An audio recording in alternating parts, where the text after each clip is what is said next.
OJL yaitu on job learning gitu, untuk pengimbasan kepada berbagi praktik baik kepada rekan sejawat gitu. Baiklah, sebelum kita tadi yang akan saya sampaikan, sebelum saya sampaikan materinya, sedikit kita renggangkan syarat-syarat kita dulu. Boleh ibu-ibu semua berdiri. Kita akan menyanyikan lagu jingle BK. Ya, BK punya jingle Bu ya.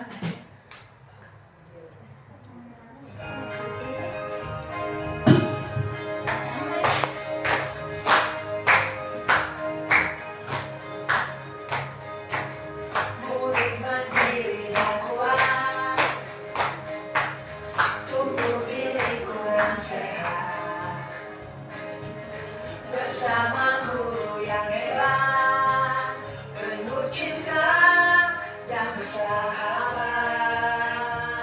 mendidik dengan tulus,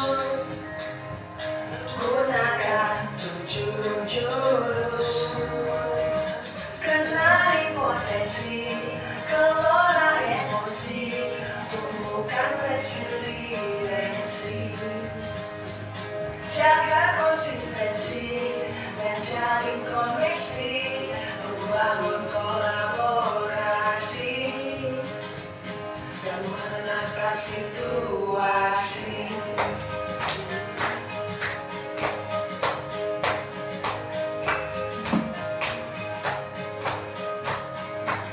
Sekolah aman dan nyaman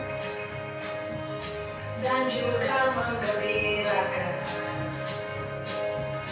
tempat bertumbuh harapan, bersama ayo kita wujudkan, mendidik dengan tulus, gunakan 7 jurus, kenali potensi, kelola emosi, tumbuhkan resiliensi, jaga konsistensi dan jalin koneksi, membangun kolaborasi dan menenangkan situasi.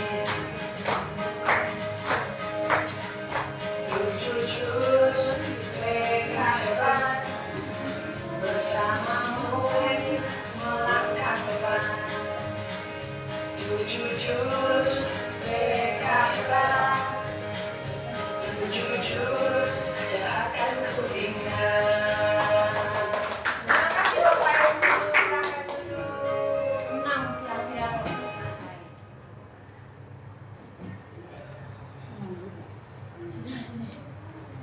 Oke, sudah panas ibu-ibu semuanya? Kalau memang sudah panas berarti sudah siap menerima materi dari saya. Sebelum saya menuju ke materi yang akan saya sampaikan, sedikit saya perkenalkan tentang 7 jurus BK hebat yang kita dengarkan tadi dari jingle BK ya. Ini jurus 1 yaitu kenali potensi. Kenali potensi siswa. Boleh dengan berbagai macam, ada aplikasinya juga. Kalau untuk kenali potensi bisa melalui aplikasi Aku Pintar. Di situ ada yang gaya belajar sama kecerdasan majemuk dan karir untuk siswanya ke depan. Boleh nanti kita di kelas diuji cobakan kepada siswa. Kelola emosi itu tadi. Bagaimana cara kita nanti mengelola emosi, nanti akan saya sampaikan di materinya. Kemudian tumbuhkan resiliensi, jaga konsistensi, jalin koneksi, bangun kolaborasi dan menata situasi. Kalau untuk jurus kenali potensi, kemarin saya sudah ke kelas ke siswa, saya sudah implementasikan, dan saya implementasikan yang jurus kedua kepada rekan sejawat. Oke, di sini saya sudah menyiapkan kertas. Ini namanya kertas emosi. Bapak Ibu semua, nanti apa yang emosi yang pernah Ibu alami selama ini, luapkanlah dalam kertas ini. Ya? Oke. Bentuk gambar atau tulisan? Emosi. Gimana?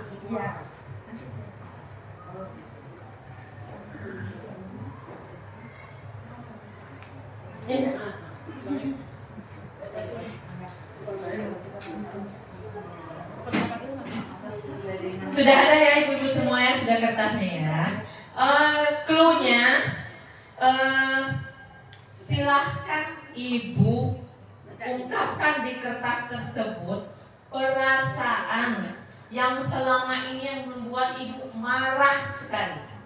Caranya, kalau ibu pernah merasakan kemarahan yang memang tidak bisa dipendam, kalau boleh diremuk. Kemudian mungkin masalahnya yang biasa aja mungkin boleh dilipat.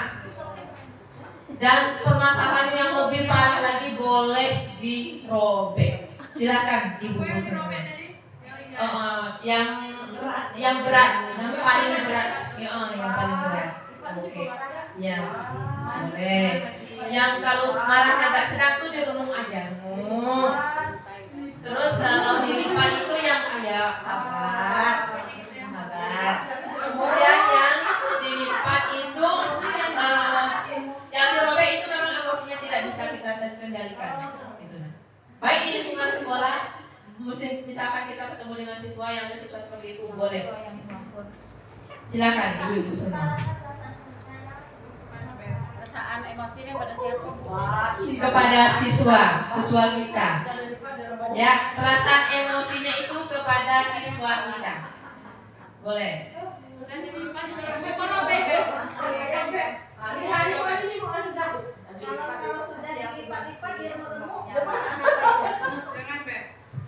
Sudah ibu, sudah dirobek, sudah diremuk. Oke. Boleh kalau memang itu merasa ibu memang benar-benar emosinya nggak bisa kita tahankan, boleh kita robek.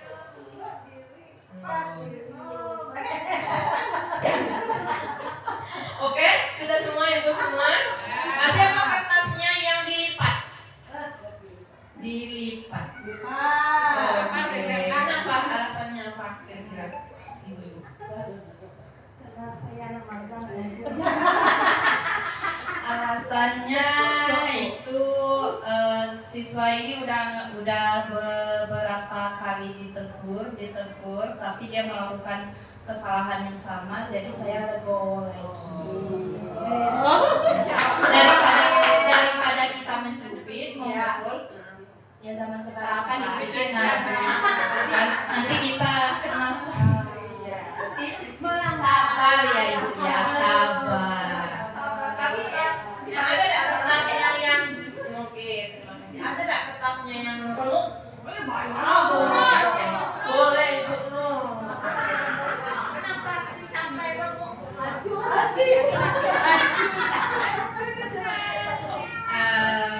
Siswa-siswa yang bersama tadi ada berkali-kali dinasihati pada saat pembelajaran, mungkin kita menjelaskan tapi mereka masih ribut tetapi mau ngambil tindakan yang lebih keras pada mereka, melanggar hukum ya, melanggar peraturan, terkendala sama peraturan, jadi sebaiknya ditahan saja sendiri gitu setelah 8 kali.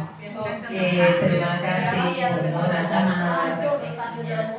Kertas yang masih atau kertas yang sudah dirobek ada tidak kira-kira? Robek. Oh, gitu. Sama ya dengan Ibu Nur ya. Berarti tidak ada kertas yang dirobek ya ibu-ibu semua ya. Jangan sampai permasalahan ini, misalkan ada masalah dengan siswa ataupun masalah di luar, jangan sampai itu tadi ungkapan emosi kita ya, emosi kita. Kalau kita sudah dirobek itu sudah bahaya gitu. Nah itu di sinilah kayak saya menjelaskan nanti bagaimana cara kita mengendalikan emosi kita, gitu. Ibu semua ya. Mungkin ada lagi yang mau sampaikan atau cukup aja? Mungkin tentang saya pernah kemarin di dapat siswa yang seperti ini, boleh ibu-ibu share kita di sini sharing. Enggak boleh, kita lanjut aja ke itu aja ya. Oke, saya kali ini membacakan apa itu sih kelola emosi? Kelola emosi adalah kemampuan untuk mengenali. Kita kenali dulu itu emosinya apa. Kemudian mengendalikan bagaimana cara kita mengendalikan emosi tersebut. Ya jangan sampai kalau datang siswa yang tiba-tiba buat masalah itu langsung marah meledak, kita kan nggak tahu emosinya apa, permasalahannya apa dulu. Jadi kita kenali dulu, baru bisa kita mengendalikan emosi dan menyikapi perasaan baik yang positif maupun negatif agar ekspresinya menjadi wajar, sehat dan tidak merugikan diri sendiri atau orang lain. Kemampuan ini melibatkan proses pemantauan, evaluasi dan penyelesaian reaksi emosional sehingga seseorang dapat merespons situasi dengan lebih adaptif dan konstruktif. Jadi ibu-ibu semua, jadi kita harus mengenali dulu ya ibu permasalahan yang biasanya memicu kita marah. Kenali dulu, kemudian baru kita mengendalikan. Oke.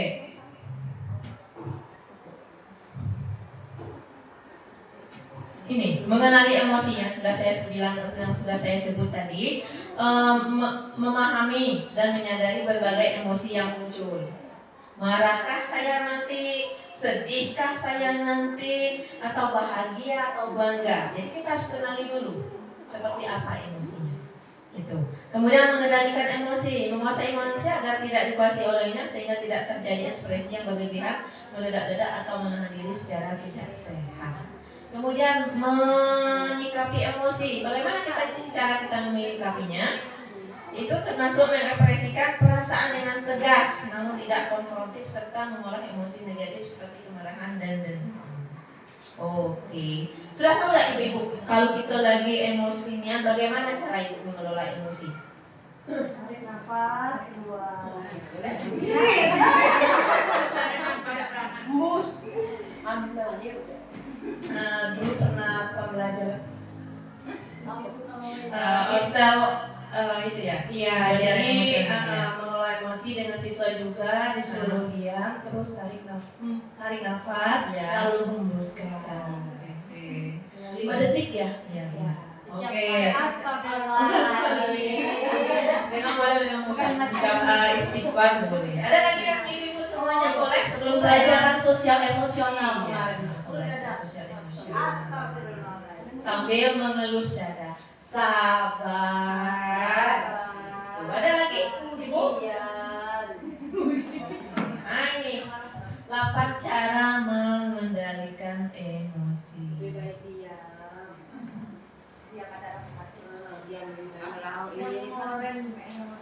Ukur aja pensi Bu. Nah, tensi sudah tuh. Oke, ada 8 cara ibu mengelola emosi, ya. Tadi yang bilang sama ibu bilang, ya betul mama. Kita tarik nafas dulu panjang, terus keluarkan sampai berulang-ulang sampai emosi yang ada dalam diri kita itu stabil. Kadang kita lagi emosi itu kan kalau badan gemetar, ini badannya jantungnya tidak karuan kan, ya. Jadi dengan cara tarik nafas terus hembuskan gitu selama lebih kurang 5 atau 3 menit, 1 menit atau 2 menit gitu. Kemudian ini dengan cara berteriak. Ya, dengan cara berteriak. Biar keluar unek-unek yang ada di dalam kepala kita ini biar keluar. Oh, itu gitu, sekuat mungkin. Gitu. Sekuat mungkin, ya. Kemudian dengan cara juga itu menulis, kalau yang suka menulis. Ya. Ya. Ya, zaman dulu kan bel ya.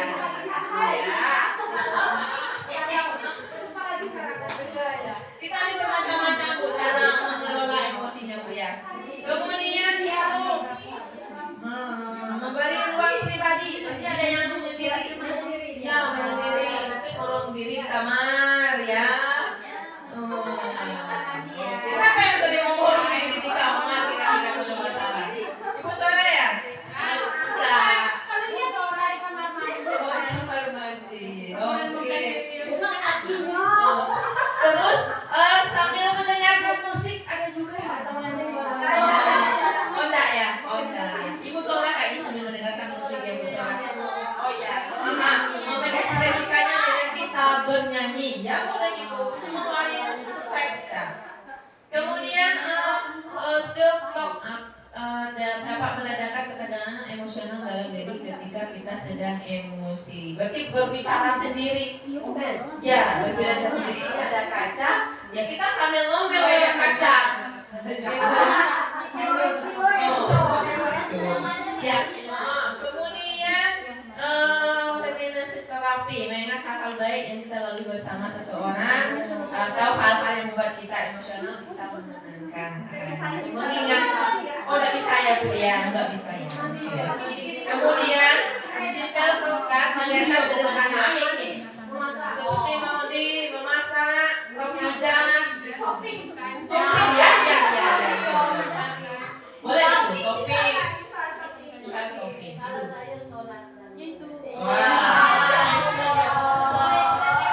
Ya, ibu. Tetap kita mengingat kepada pencipta kita ya.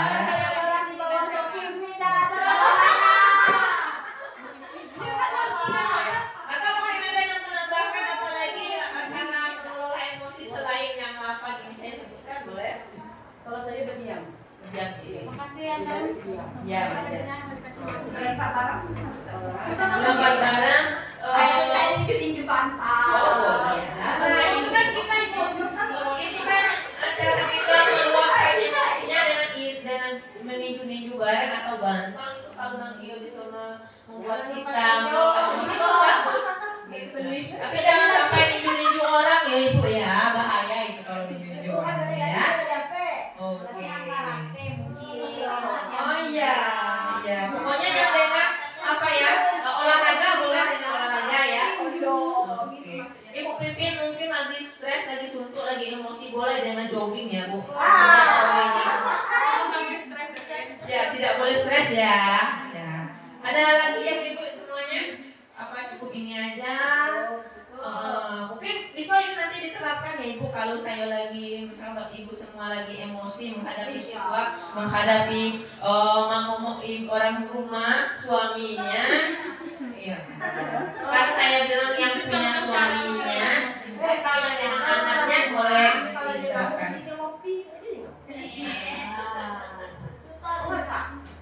Oke, ya dengan cara itu tadi breathing gitu, nah dengan cara hembus nafas, tarik nafas, keluarkan. Oke, terima kasih. Mungkin dari penyampaian materi saya tadi, mungkin Ibu punya kesimpulan tersendiri bagaimana cara mengelola emosinya, boleh? Boleh Ibu. Kesimpulan dari materi yang saya sampaikan tentang pengelolaan emosi, jadi kita sudah emosi. Emosi tadi bermacam-macam ya Bu ya. Ada senang, ada marah, ada menangis, seperti itu. Setelah dapat disimpulkan, mengelola emosi sangat diperlukan bagi kita seorang pengajar. Sehingga ya tujuannya agar anak-anak ini, untuk anak-anak dan diri kita sendiri, agar anak-anak tidak menjadi takut mungkin, tidak melakukan hal-hal yang melanggar aturan, melanggar etika profesi kita sebagai guru, dan jangan sampai gara-gara emosi kita tidak sehat. Jadi jadilah guru yang bahagia dan sehat. Itu aja Ibu ya. Terima kasih Bu Nur. Memang kesimpulan yang dapat saya simpulkan, mengelola emosi itu sangat penting. Dulu dimulai dari kita dulu Ibu ya semua. Kalau misalkan memang tidak rasa sanggup rasanya menghadapi siswa, kan ada tempat kita menyelesaikannya. Boleh nanti ke ruang BK, mungkin boleh langsung ke, atau ibu yang mau menyelesaikan boleh gitu. Jadi memang mengelola emosi itu sangat penting pada diri kita, mengingat kita sebagai pendidik memang harus dituntut untuk sabar gitu. Nah, jangan sampai siswa emosi, kita emosinya nggak jadi gitu. Nah, ya. Baik, Ibu semua, mungkin hanya ini yang dapat saya sampaikan. Mungkin lebih dan kurangnya saya mohon maaf. Saya akhiri dengan wabillahi taufiq wal hidayah. Wassalamualaikum warahmatullahi wabarakatuh. Waalaikumsalam warahmatullahi wabarakatuh.